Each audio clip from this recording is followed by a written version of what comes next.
आमिर साहब, 28 अक्टूबर का दिन जुम्मे का, क्या लग रहा है आपको, टाइमिंग कितनी ज़्यादा इम्पॉर्टेंट है? जी, टाइमिंग बड़ी इम्पॉर्टेंट है क्योंकि ये पहले उम्मीद की जा रही थी कि ये शायद नवंबर के पहले हफ्ते में ऐलान हो। अभी जुमा, जिसका मतलब है कि अब 2-3 दिन रह गए हैं, उसके अंदर ये किया गया है, थोड़ा सा पहले किया गया है। सवाल ये है क्यों? मेरा ख्याल है और मेरी कुछ इतला भी है कि ये जो बहुत बढ़ते हुए मुकदमात और ये जो बहुत ज़्यादा नए टैक्टिक्स इस्तेमाल होने शुरू हो गए हैं कि लोगों को उठाया जा रहा है, फिर वो एक नई रवायत बन गई है उनको नंगा करके मारने की। ये बहुत ही एक मकरू भी है, गलत भी है, तकलीफ़ दे भी है। फिर उसके बाद इमरान खान भी अपने मुकदमात रोज़ बढ़ रहे हैं, गिरफ़्तारी का इम्कान भी है।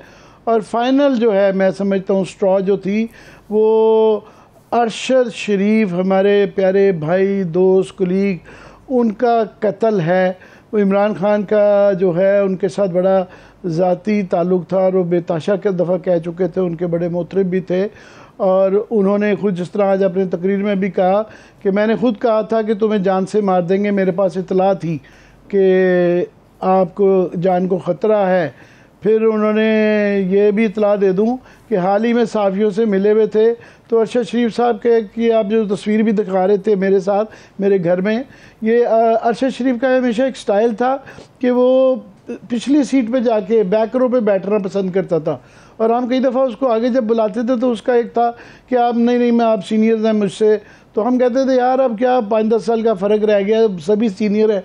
तो उसका एक स्टाइल था पीछे। तो इमरान खान की मीटिंग में वो पीछे जाके बैठ गए तो इमरान खान ने उनको कहा नहीं आप आगे हैं, अपने साथ बिठाया और उन्होंने कहा यार तुम्हारे तो सर पे कफन है, तुमने कफन बांधा हुआ है। तो वो बड़ी प्रोफेटिक मैं समझता हूँ इमरान खान की ये बात थी और बहुत तकलीफ़ दी है। मगर मेरा ख्याल है ये जल्दी करने में, ये 28 अक्टूबर को करने में ये एक फैक्टर भी था। अब ये कि ये कैसा होगा, क्यों होगा, कब होगा, तरीका क्या होगा, अभी डिटेल्स नहीं दी हैं। मगर इसमें कोई शक नहीं है कि ये बहुत बड़ा होगा। ये माजी की जो लॉन्ग मार्चें जो इस्टेब्लिशमेंट के साथ मिलकर होती थी, ये वो नहीं होगी। ये पहली दफ़ा है जो कि अगेंस्ट दी इस्टेब्लिशमेंट है। ये आप जुडिशरी की मूवमेंट को कह सकते हैं, वो अगेंस्ट द इस्टेब्लिशमेंट थी, मगर वो सिर्फ एक बड़ी छोटी महदूद थी। ये बहुत, इसमें कोई शक नहीं है कि ये बहुत बड़े साइज़ की होगी। उसकी वजह ये है कि एक तो इमरान खान ने ये बार बार प्रूव किया है कि वो बड़े जलसे करने के बहुत अहल हैं। उन्होंने बड़े बड़े जलसे किए हैं, पाकिस्तान की तारीख के बड़े तरीन किए हैं।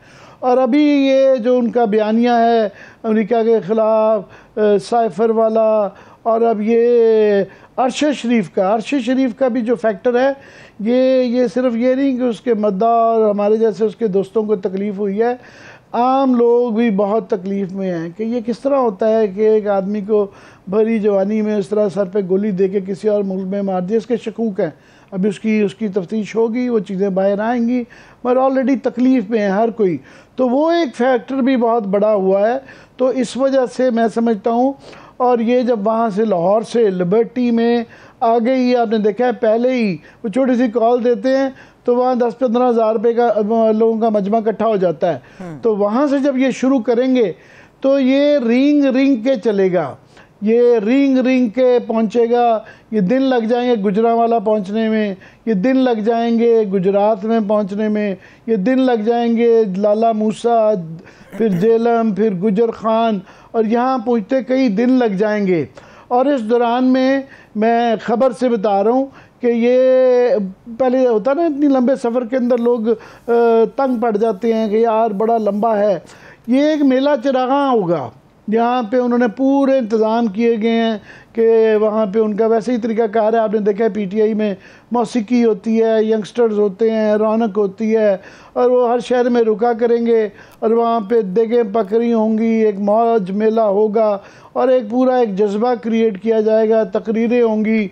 तो वो पूरी एक किस्म की मोबिलाइजेशन पूरे पंजाब में, वो एक मोबिलाइज भी करेंगे। ये फिनाली है उनके तमाम पहले जो उन्होंने जलसे किए, ये उसकी फिनाली होगी कि ये करते करते एक बिल्कुल मेला है। ये रैली नहीं है, ये मेला होगा जो कि लाते लाते फाइनली यहाँ पहुँचेगा।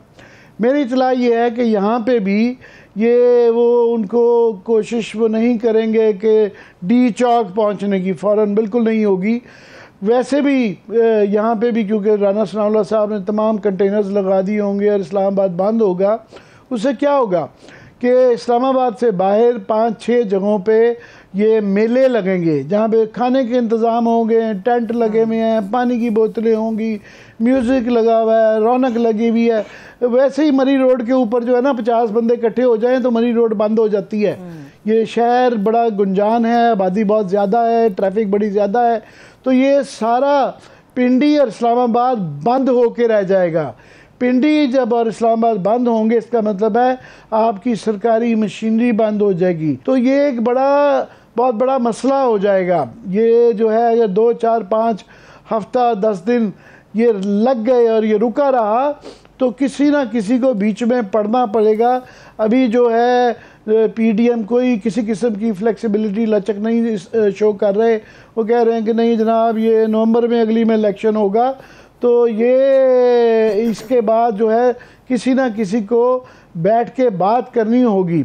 तो उसके बाद जो है फिर वो काकड़ मोमेंट जो मैं बार बार दोहराता रहता हूँ कि जनरल वहीद काकड़ ने जब इस तरह का बिल्कुल स्टैंड ऑफ हो गया था तो उस ज़माने में नवाज शरीफ साहब को और गुलाम इसाक खान को बिठा के सोल्यूशन करवाई थी। उनका जी आप दोनों रिज़ाइन करेंगे। सो यहाँ जो भी इस फैसला करवाया जाएगा उनके लिए मजबूरी होगी और उसके लिए मैं हवाला दूंगा। अभी रिसेंटली जो 150-200 सहाफ़ियों के साथ जनरल बाजवा साहब ने मीटिंग की है उसकी वाइडली रिपोर्ट हुई है, मैं उसमें नहीं था। सो मैं मगर वो काफ़ी लोगों ने वीलॉग्स भी किए हैं, ब्लॉग्स भी किए हैं और वो खुल के रिपोर्ट भी होता ही रहा है। तो उसमें उन्होंने बार बार एक दफ़ा नहीं 6 दफ़ा दोहराया कि मैं रिटायर हो रहा हूँ।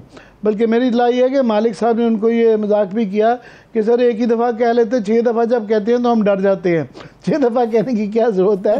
तो उसके साथ में वो कॉन्स्टेंटली रिपीट कर रहे हैं। उन्होंने पीएमए की इजलास के दौरान भी ये रिपीट किया, वहाँ भी रिपीट किया, कंसिस्टेंटली ये एक जुमला भी आ रहा है कि हम किसी को मुल्क ब्लॉक नहीं करने देंगे, कानून हाथ में लेने नहीं देंगे, हालात ख़राब नहीं होने देंगे। तो जब हालात ख़राब हो जाएंगे तो इस तरह के भी इशारे दिए कि वो कुछ ना कुछ तो करना पड़ेगा। तो वो क्या होगा क्या नहीं ये बड़े सवालात हैं। ये मैं इस पर चहमगोइयाँ नहीं करना चाहता किसी किस्म की, मगर ये एक इसको बहुत लाइटली जो ले रहे हैं कि ये 120 दिन का धरना था और वो फेल हो गया। ये इस दफ़ा हालात इसलिए मुख्तलिफ हैं क्योंकि एक तो ये चारों तरफ इस्लामाबाद के पीटीआई की गवर्नमेंट्स हैं, ये उनकी मशीनरी, उनको कोई ना सिर्फ रोकने वाले नहीं हैं, उनको फैसिलिटेट करने वाले हैं। गवर्नमेंट उनकी अपनी मशीनरी है, वो फैसिलिटेट कर रही होगी, वो खाने पहुँचा रही होगी, वो पानी पहुँचा रही होगी, वो स्पीकर पहुँचा रही होगी। तो वो इसलिए उनके लिए कोई मुश्किल नहीं है। ये 25 मई वाला वाक़या ये पंजाब के अंदर जिस तरह राना सनाउल्लाह ने रोक लिया वो नहीं हो पाएगा। और वो पूरी तैयारी के साथ प्लानिंग करके आ रहे हैं कि किस किस शहर से कितने कितने जत्थे निकलेंगे और कैसे इकट्ठे करेंगे। तो ये एक बहुत बड़ा, ये आप समझ लें कि ये उन्होंने सोच समझ के ये रिस्क लिया है कि वैसे ही ये कह देना जो पहले था कि जनाब वो हालात बिगड़ गए तो वो होगा, मुल्क के हालात ख़राब ही हैं, हमारे साथ जो हो रहा है इससे वर्ष क्या होगा, हमारे मुकदमात हो रहे हैं, हमें गिरफ्तारियाँ हो रही हैं, हमें उठा के कपड़े उतारे जा रहे हैं और क्या इससे ज़्यादा क्या होगा। तो इसलिए वो आगे ये जो इसको लाइटली नहीं लिया जा सकता। मेरा ख्याल इसका जो पंजाबी में कहते हैं कट्टी कट्टा, वो ये 2-3 हफ्तों में निकल जाए। सिर्फ लास्टली इसके ऊपर एक बहुत बड़ा डिसीजन जो है तलवार की तरह लटक रहा है, वो है नए चीफ की तैनाती और जनरल बाजवा साहब की उनके ऐलान के मुताबिक रिटायरमेंट। सो ये कौन लगता है, किन हालात में लगता है और उनका रवैया क्या होता है, जाने वालों का रवैया क्या होता है, आने वालों का क्या रवैया होता है, और ये इस तनाजुर के अंदर वो क्या किस तरह फ़ैसले करेंगे, ये बड़े सबसे अहम सवाल ये हैं।